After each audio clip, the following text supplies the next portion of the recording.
नवरात्रीमध्ये अंगात त्राणच नसतं की एखादा नवीन काही पदार्थ बनवावा, खूप सारे पदार्थ बनवून खावेत. सो आज मी झटपट अशी होणारी, जास्त त्रास होणार नाही आपल्याला अशी रेसिपी घेऊन आलेली आहे. घरच्या साहित्यात होणारी ही रेसिपी आहे. चला तर मग जास्त वेळ न घालता आजच्या रेसिपीला सुरुवात करूया. सगळ्यात पहिल्यांदा इथे आपल्याला एक बटाटा घ्यायचा आहे खिसलेला. हा कच्चाच बटाटा मी वापरलेला आहे, उकडूनसुद्धा घेण्याची गरज लागत नाही या रेसिपीसाठी.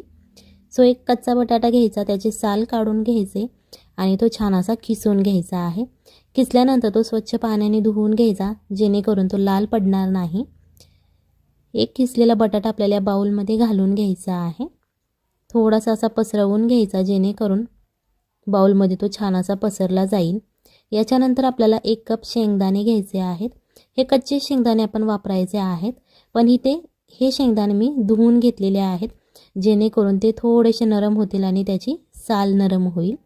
सो 1 ते 2 पाण्याने आता हे शेंगदाणे आपले घालून झालेले आहेत. याच्यानंतर आपल्याला 1 कप कच्चा साबुदाणा घ्यायचा आहे. इथे आपल्याला साबुदाणा भिजवण्याची सुद्धा गरज लागत नाही. कच्च्या साबुदाण्यापासूनच आज आपण ही रेसिपी बनवणार आहोत.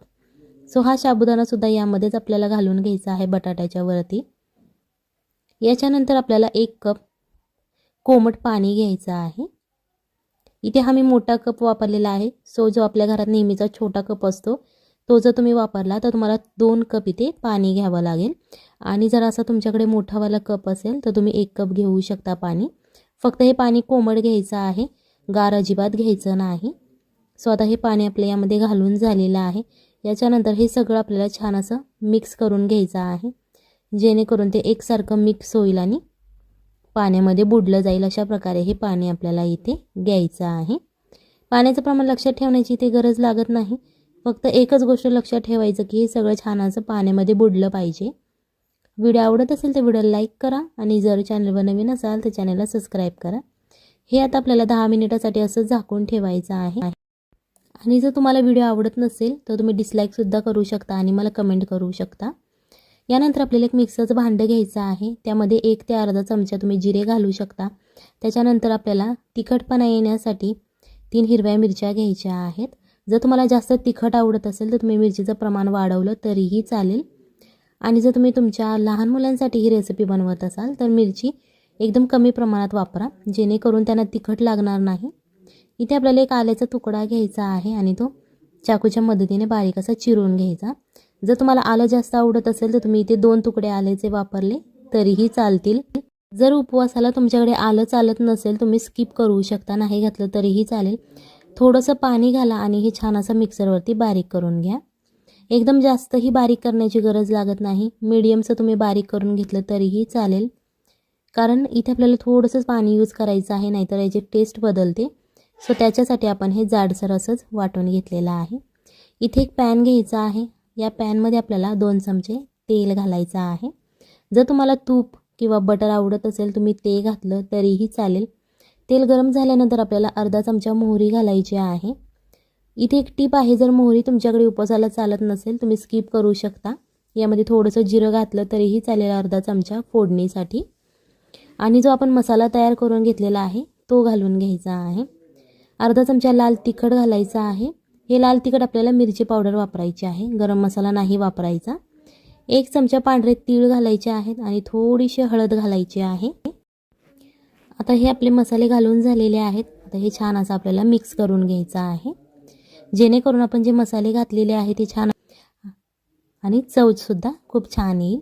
1 कप आपल्याला दही घालायचं आहे आणि हे दही घालताना लक्षात ठेवा की हे छान असं थोडंसं फेटून घ्यायचं सुरुवातीला, नाहीतर त्याच्या गाठी गाठी तयार होतात दह्याच्या. आणि जेव्हा आपण असं गॅसवरती दही मिक्स करत असतो एखाद्या कोणत्या पदार्थामध्ये तेव्हा गॅस बारीक ठेवायचा आहे, जेणेकरून तुमचा हे जे आपण दही घातलेलं आहे ते फुटणार नाही. एकदम हाय फ्लेमवरती दही मिसळू नका, नाही तर ते फुटलं जाईल. यानंतर आपल्याला ज्या वाटीने आपण दही घेतलं होतं त्याच वाटीने आपल्याला 2 कप पाणी घालायचं आहे. अशा प्रकारे आता आपलं 2 कप पाणी घालून झालेलं आहे.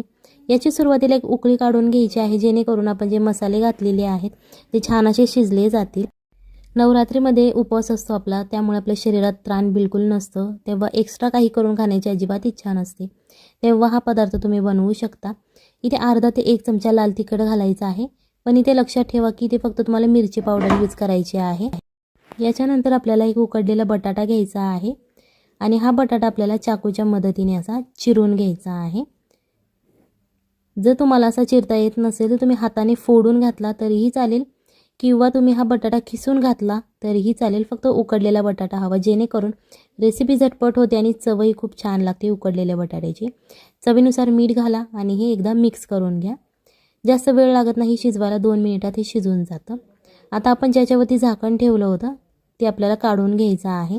तुम्हाला दिसत असेल बघा, शेंगदाणेसुद्धा छान असे भिजलेले आहेत आणि साबुदाणासुद्धा नरम झालेला आहे, कारण इथे आपण कोमट पाणी वापरलेलं होतं. कारण थंड पाण्यात इतक्या लवकर रेसिपी होत नाही आणि ते भिजतही नाही छान. सो त्याच्यासाठी इथे आपण हे कोमट पाणी यूज केलेलं आहे. हे आता आपल्याला 1 ते 2 पाण्याने धुवून घ्यायचं आहे, कारण बटाटा थोडाफार लाल पडलेला असतो. सो त्याच्यासाठी हे धुवून घ्यायचं स्वच्छ पाण्याने. मिक्सरच्या भांड्यामध्ये आपल्याला हे घालून घ्यायचं आहे. जर तुमच्याकडे बारीक मिक्सरचं भांडं असेल तर तुम्हाला थोडं थोडं घालावं लागेल आणि जर एकदम मोठं भांडं असेल मिक्सरचं तुमचं, लगेच हे वाटलं जाईल. हे एकदम बारीक असं आपल्याला वाटून घ्यायचं आहे. जास्त वेळ लागत नाही, झटपट रेसिपी आहे. आणि हा जर पदार्थ तुम्ही खाल्ला ना तर मला अजिबात पित्त वगैरे होत नाही. सहसा उपवासामध्ये बायकांना पित्त होतं, कारण साबुदाणा खिचडी वगैरे खाल्ल्याने. सो खिचडीच्या ऐवजी हा पदार्थ खूप छान आहे. सो नक्की ट्राय करा, फॅमिलीला खाऊ घाला, तुम्हीही खा आणि मग मला कमेंटमध्ये सांगा कशी झाली होती. अशा प्रकारे आता आपण हे मिक्सरवरती बारीक करून घेतलेलं आहे. इथे आपल्याला एक बाउल घ्यायचा आहे आणि या बाउलमध्ये हे वाटण आपण जे केलेलं आहे ते घालून घ्यायचं आहे. सगळं वाटण आपल्याला यामध्ये घालायचं आहे. चवीप्रमाणे मीठ घाला. इथे जर तुम्हाला उपवासाचं मीठ आवडत असेल तुम्ही ते घातलं तरीही चालेल. अर्धा चमचा रेड चिली फ्लेक्स वापरा, जेणेकरून टेस्ट खूप छान लागेल. आता हे सगळं मसाले आपले घालून झालेले आहेत. हे मिक्स करून घ्यायचं आहे. तुम्ही हाताने केले तरीही चालेल, काहीच प्रॉब्लेम नाही.